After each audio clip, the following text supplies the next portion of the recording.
PP News spécial consommateur, l'édition d'information qui donne l'opportunité aux consommateurs comme vous et moi de bien sûr affirmer notre satisfaction ou mécontentement quant aux services proposés par les opérateurs. Bonsoir et bienvenue dans PP News. Kone Moussa de Danané établit sa propre comparaison entre Wave et ses concurrents en matière de frais de transaction mobile money. Aussi, selon des spéculations qui lui seraient parvenues, des menaces auraient été proférées à l'endroit d'utilisateurs de Wave. On l'écoute. En Côte d'Ivoire, nous avons plusieurs sociétés de téléphonie mobile, Orange, Move, MTN, qui ont eux créé leur structure de transactions monétaires. Mais depuis un certain temps, il y a une application qui est venue bouleverser un peu le système, on appelle ça Wave. Nous nous sommes rendus à Danané pour avoir l'avis de quelques consommateurs. Qu'est-ce qu'ils en pensent? Écoutons M. Kone Moussa. Je suis enseignant à Danané. Je suis au quartier Moribadougou. Bon, je vais me prononcer sur le sujet de Wave Money. Et Wave, moi j'ai eu l'information de Wave concernant, comme on appelle, par rapport à un ami, à travers un ami, disons, qui m'a dit que bon, Wave était moins cher. Sinon, pour le moment, je n'ai pas encore installé l'application. Mais quand je constate un peu les frais de transaction, des dépôts, et j'essaie de faire une comparaison aux autres réseaux, franchement, je trouve que Wave, c'est le meilleur. Oui, je peux dire que c'est un peu par peur. Et puis, bon, au fait, je ne comprenais pas trop d'abord. Je ne comprenais pas trop. Mais j'ai eu à approcher quelques, comment on appelle, mes opérateurs qui ont eu à bien m'expliquer. Et franchement, j'ai trouvé que non, c'était bon. Mais aujourd'hui, notre souci est que nous apprenons que par les autres réseaux, que Wave est menacé, ils vont essayer de le supprimer. J'ai même vu la publication même d'Orange qui essaie même de menacer, même de supprimer les comptes de, comment on appelle, même de ceux qui font la promotion, de ceux qui présentent le service Wave à leurs clients.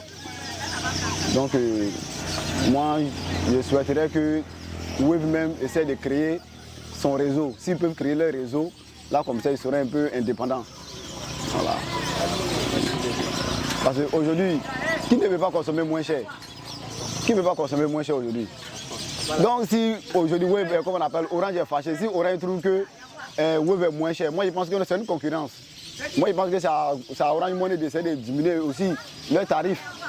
Et quand c'est comme ça, là, il n'y aura pas de souci. Mais venir dire non, ils vont essayer de supprimer Wave, moi je pense que bon, c'est un peu, c'est fait de leur part. Voilà. Mais moi je souhaiterais que Wave essaie de créer son propre réseau. Et si aujourd'hui ils ont leur propre réseau, je pense que ça va faciliter les choses.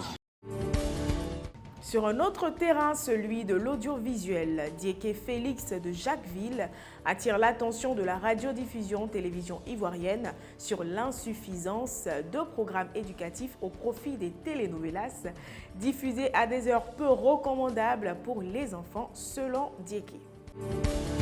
Aujourd'hui, nous sommes à Jacquesville pour avoir l'avis des consommateurs sur la RTI, qui est la première chaîne, c'est-à-dire la mère des chaînes en Côte d'Ivoire. Écoutons M. Diéké Félix. Bon, au fait, c'est M. Diéké Abi Félix. Bon, au fait, moi, je n'ai pas trop de choses à dire. Bon, au fait, c'est au niveau de la RTI.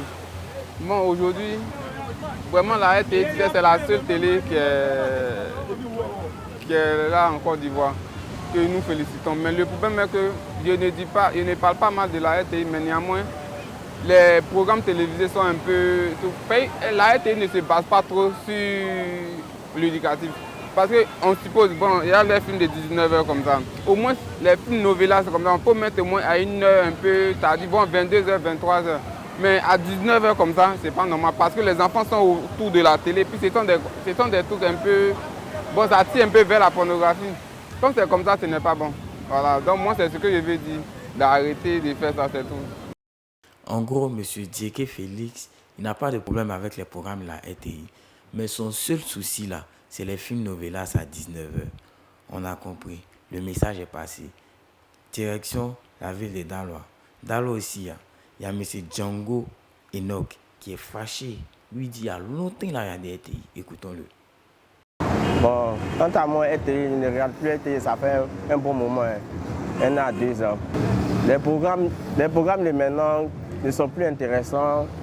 Simplement, RTI, quand il regarde, il y a l'impression que c'est la musique seulement n'y a pas plus d'actualité et il n'y a pas plus d'actualité. Il n'y a pas de chaîne qui cultive tout ça. Bon, moi, pour moi, RTD maintenant cultive pas. Avant, ça cultivait. Mais maintenant, ils sont sur les principes.